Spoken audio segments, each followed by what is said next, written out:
The plains stretch outward in every direction, flat and exposed, as if the land itself refuses to hide anything. This is western Venezuela, the llanos, a place of extremes.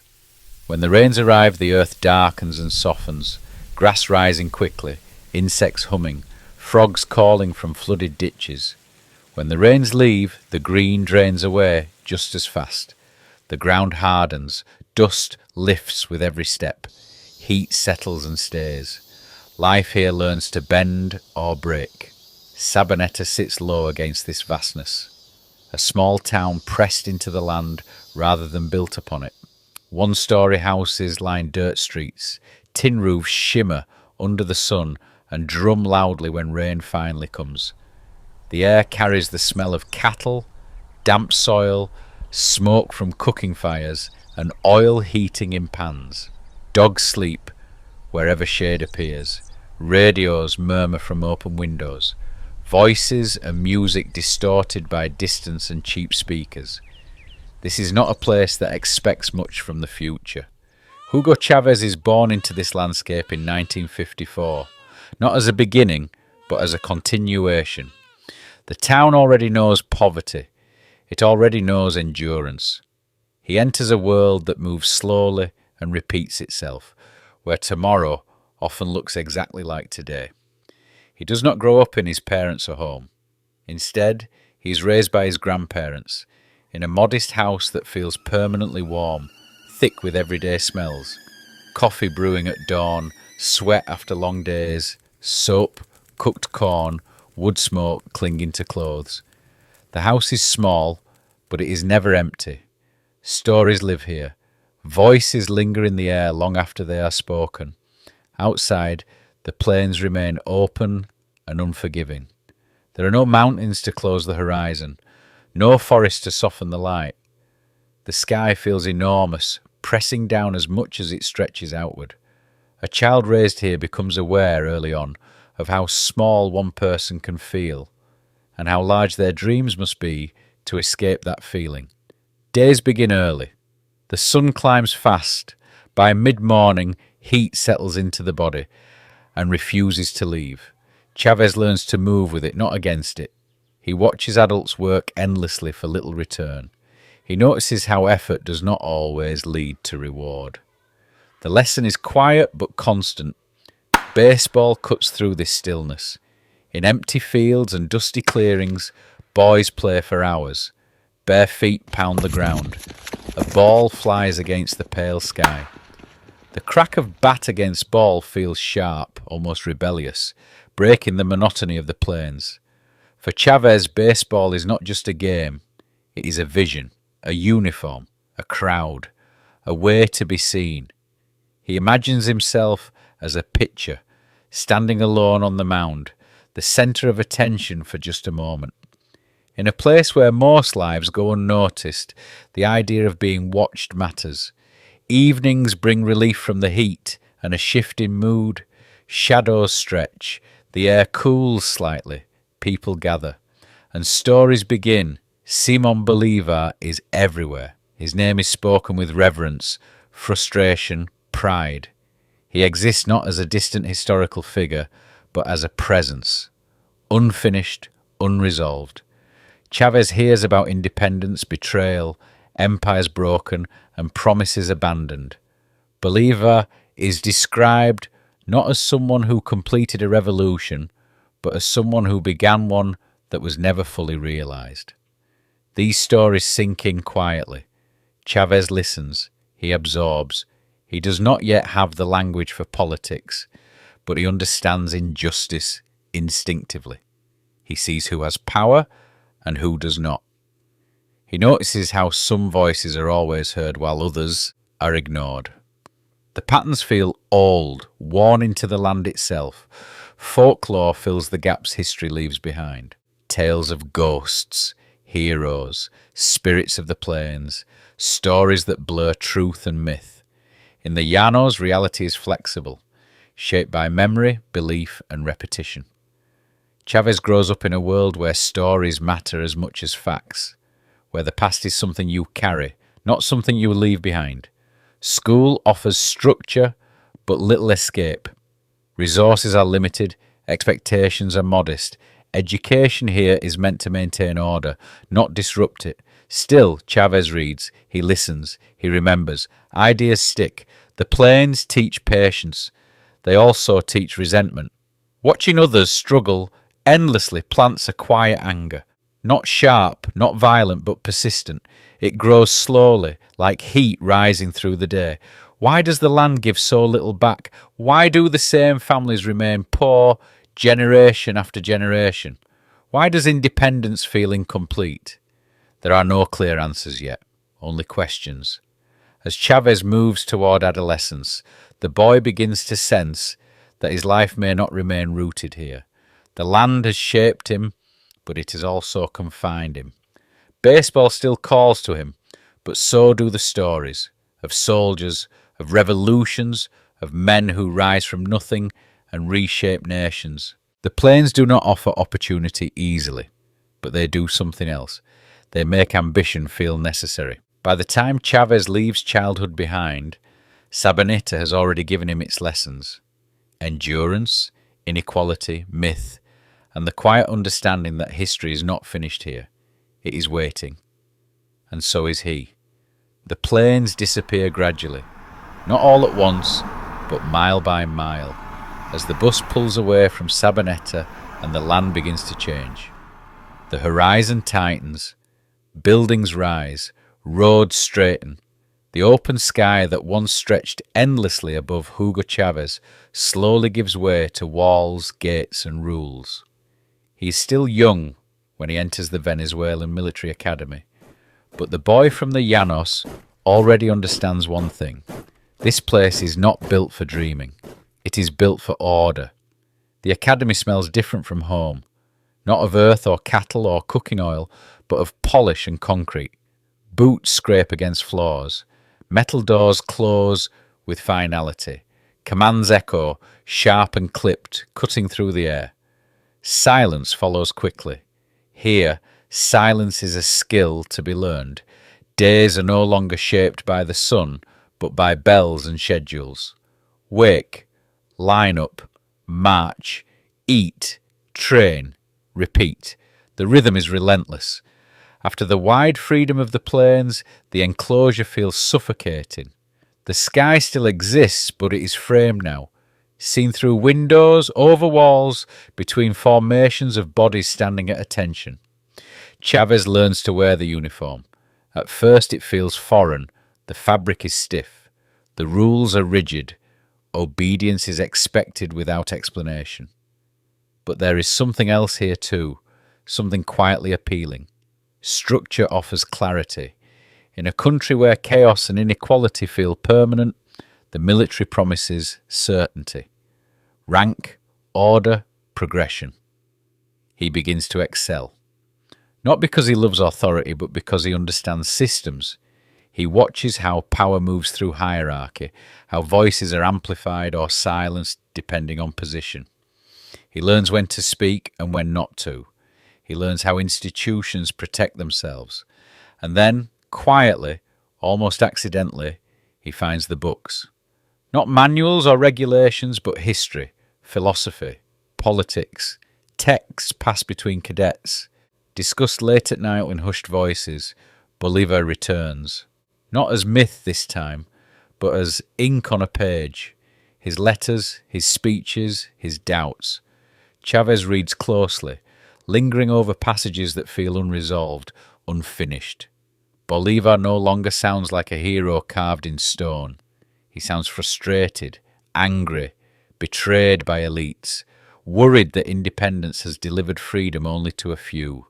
The words feel uncomfortably familiar. Chavez reads Marx, he reads Zamora.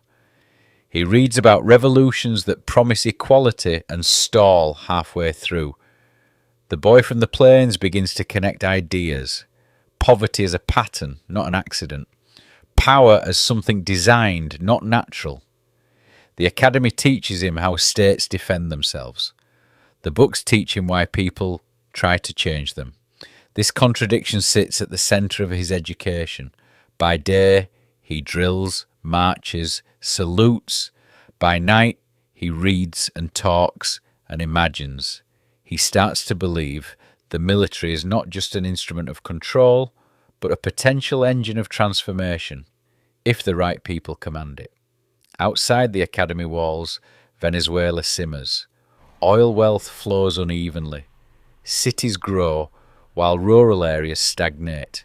Corruption is discussed openly, almost casually. Democracy exists, but it feels distant, procedural, disconnected from daily life. Chavez listens. He remembers Sabaneta. He remembers the endless labour for little reward. Inside him, two identities begin to form. One is the soldier, disciplined, strategic, loyal to the idea of order. The other is something older, shaped by stories and inequality. Restless, impatient, convinced history has stalled. He begins to speak more, to question more. Not openly rebellious, not yet. The boy who once dreamed of baseball now imagines a different stage. Not a field, but a country. Not applause, but change. The idea forms slowly, then all at once. For years, Hugo Chávez moves through the military as expected. Promotions come. Responsibilities increase. The routines remain rigid, predictable. But beneath the surface, something hardens. Venezuela is unravelling, and everyone can see it. Oil money no longer hides the cracks. Inflation spreads quietly, then openly. The poor grow poorer. The state feels distant, managerial, uninterested. In 1989, the streets explode. Caracas burns during the Caracazo. Protests erupt over fuel prices and austerity measures. Soldiers are deployed, orders are given, shots are fired, bodies fall. The number of dead is never fully agreed upon, only understood to be high. Chavez watches the state turn its weapons inward, and something shifts permanently. From this moment on, obedience becomes conditional. Chavez begins organising quietly. Meetings take place in secrecy. Officers gather not to complain, but to plan. They talk history, inequality, betrayal. Bolivar's name returns again, not as inspiration, but as justification. They call themselves the Bolivarian Revolutionary Movement. The word revolution is spoken carefully, but it is spoken. By 1992, the decision is made. The plan is bold and fragile. Multiple military units will seize key locations. The president will be arrested. Power will be transferred swiftly. Bloodshed, they hope, will be minimal. Chavez positions himself not at the centre of glory, but at the centre of coordination. He believes timing will overcome resistance. It does not. On the night of February 4th, confusion spreads faster than orders. Units hesitate. Communications fail. Loyalist forces respond quickly. Caracas does not fall. By morning, the coup is over. Not with victory, but with exhaustion. Chavez is arrested. He is not dragged away screaming. He does not resist. He understands immediately that the moment has slipped, but he also understands something else. The failure has created an opening. Before being taken to prison, Chavez is allowed to speak on television. It is supposed to be brief, controlled, apologetic. Instead, he looks directly into the camera and accepts responsibility. He speaks calmly, clearly. He says the mission failed. Pora hora, for now. 2 words, delivered without anger or fear. 2 words that land heavily across the country. For many watching, it is the first time a military officer speaks plainly, without arrogance or distance. He does not sound defeated. He sounds patient. Prison follows. The walls are real. The doors lock. Time stretches. Chavez reads, writes, thinks. The failed coup transforms him. Armed rebellion has exposed its limits. Power cannot be seized and held without the people themselves. Guns can open doors, but they cannot keep them open. Outside, something unexpected happens. Public support grows. Chavez becomes a symbol, not of violence but of defiance. He represents a break from the political class, from corruption, from indifference. His failure makes him visible. His restraint makes him credible. By the time he is released from prison in 1994, the soldier has changed. The uniform is gone. The voice remains. The revolution, he realizes, will not arrive through tanks or midnight operations. It will arrive through language, memory, and mass belief. Prison has stripped away the uniform, but it has sharpened the voice. He no longer speaks as an officer issuing commands. He speaks as someone explaining a shared frustration. In towns and cities across Venezuela, people gather to hear him. They do not listen politely. They lean in. They recognize themselves in his language. Chavez travels constantly. He speaks in public squares, community halls, improvised stages. He tells stories rather than delivers speeches. He talks about Bolívar, about betrayal, about dignity. He names enemies without shouting. He makes politics feel personal, even intimate. Where other leaders sound rehearsed, he sounds conversational. The old political system begins to wobble. For decades, power has rotated between familiar parties, promising stability, while inequality deepens. Chavez stands outside that rotation. He calls the system exhausted, fraudulent, finished. And slowly, the crowd agrees. In 1998, he runs for president. The campaign feels less like a bid for office and more like a referendum on the past. Chavez presents himself as a rupture, not left or right, but against. Against corruption, against foreign control, against the quiet assumption that nothing can really change. His rallies swell. His opponents dismiss him as dangerous, emotional, inexperienced. The voters do not. Chavez wins. Power does not soften him. It energizes him. From the presidential palace, he speaks directly to the nation, bypassing traditional media. He hosts long broadcasts, mixing policy, storytelling, humour, and history. He sings, he lectures, he scolds, he listens. Politics becomes performance, and performance becomes power. A new constitution is written. The language is bold, the vision is expansive. The state is redefined as a tool for social justice rather than elite management. Oil wealth is redirected. Social programs expand into neighbourhoods long ignored. For many, daily life improves in tangible ways. Healthcare appears, education becomes accessible, food subsidies stabilise households. Chavez is no longer just a president, he is a presence. Supporters chant his name. Opponents grow alarmed. Critics accuse him of concentrating power, undermining institutions, personalising the state. Chavez does not deny his central role. He embraces it. He speaks of leadership as responsibility, not restraint. Tension escalates. In 2002, opponents move to remove him. Protests swell. Military figures defect. Chavez is briefly forced from office. For a moment it appears the experiment has ended, but the streets respond faster than the institutions. Supporters flood Caracas. Soldiers reverse course. Chavez returns to power within days. The message is clear. He is no longer removable by quiet manoeuvres. Afterward, his rule hardens. Opposition media is confronted. Loyalists are rewarded. The state grows more centralised. Chavez frames conflict as inevitable, even necessary. Revolution, he argues, is not polite. It demands commitment. It demands loyalty. Oil prices rise. Money flows. Venezuela feels powerful again. Chavez extends his influence beyond borders, building alliances, exporting ideology, positioning himself as a global counterweight to American dominance. On the world stage, he is theatrical, defiant, unapologetic. At home, devotion deepens. To supporters, he is restoring dignity. To critics, he is eroding democracy.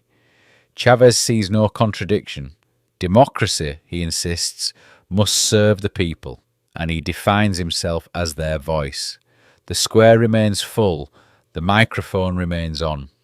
And as his power reaches its height, the man at the centre of it all begins to show signs of strain. The speeches lengthen, the pace slows slightly, the body, once boundless, begins to resist the role it has been asked to play. But for now, the voice still carries, and the country is still listening. Power begins to demand a price. At first, the signs are subtle. Hugo Chávez speaks as long as ever, travels as often, laughs as loudly, but the body no longer recovers the way it once did. Fatigue lingers, weight shifts, pain arrives without explanation. He brushes it aside publicly, framing strength as duty, weakness as distraction. The voice remains strong. In 2006, he wins re-election easily. The crowds still surge. The rhetoric sharpens. Socialism is no longer implied. It is declared. The revolution, Chavez insists, must deepen or disappear. Institutions bend further toward him. Loyalty becomes a currency. The state and the man continue to merge. Then the illness announces itself. Cancer arrives quietly, without symbolism or ideology. It does not care about history. It does not respond to speeches. Chavez undergoes surgery, then another. He travels to Cuba for treatment, returning thinner, slower, visibly altered. The nation watches closely. Rumours multiply. Official statements reassure. Chavez promises transparency, then retreats into privacy. Mortality enters the story. For the first time, the future feels uncertain, not because of enemies, but because of biology. Chavez speaks openly about pain, faith, fear. He frames the illness as another battle. One more test of endurance. Chavez begins to speak about succession, something he once resisted. He names Nicolas Maduro as his chosen successor, asking supporters to trust continuity.